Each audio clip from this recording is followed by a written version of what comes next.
Hello from the Country Corner Farm in Alpha, Illinois. For the past few days, I've been traveling to small towns and farm towns here in the heartland of this country. I sat down with small business owners in Guttenberg, Iowa, and ranchers and farmers in Peosta. I had lunch with veterans in Cannon Falls, Minnesota, and talked to plant workers at a seed distributor in Atkinson, Illinois. And to the girls volleyball team in Maquoketa High School, let me just say one thing: go Cardinals. Now, I'm out here for one reason.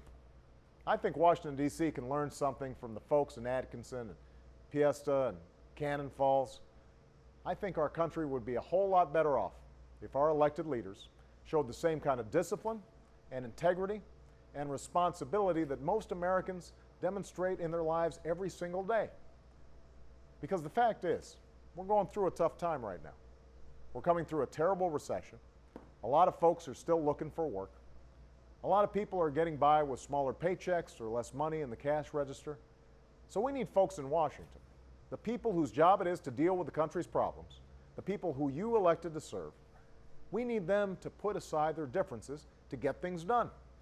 There are things we can do right now that will mean more customers for businesses and more jobs across the country. We can cut payroll taxes again, so families have an extra $1,000 to spend. We can pass a road construction bill so construction crews who are now sitting idle can head back to the work site, rebuilding roads and bridges and airports. We've got brave, skilled Americans returning from Iraq and Afghanistan. Let's connect them with businesses that could use their skills. And let's pass trade deals to level the playing field for our businesses. We have Americans driving Hyundais and Kias. Well, I want to see folks in Korea driving Fords, Chevys, and Chryslers. I want more products sold around the globe stamped with 3 words: Made in America. These are common sense ideas, ideas that have been supported by both Democrats and Republicans. The only thing holding them back is politics. The only thing preventing us from passing these bills is the refusal by some in Congress to put country ahead of party. That's the problem we have right now. That's what's holding this country back. That's what we have to change. Because for all the knocks we've taken, despite all the challenges we face, this is still the greatest country on earth. We still have the best workers and farmers, entrepreneurs and businesses, students and scientists. And you can see that here in Alpha.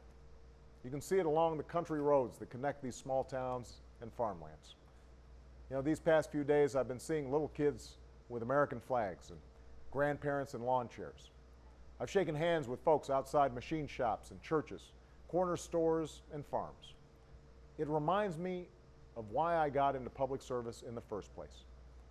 Getting out of Washington and spending time with the people of this country, seeing how hard you're working, how creative you are, how resourceful you are, how determined you are, that only makes me more determined to serve you as best I can as president. And it only makes me more confident in our future. That's why it's so important that folks in Washington put country before party. That's why it's so important that our elected leaders get past their differences to help grow the economy and put this nation back to work. Because here in Alpha, it couldn't be more clear. If we can come together, there is no stopping the United States of America. There's no doubt that our future is bright. Thanks, and have a great weekend.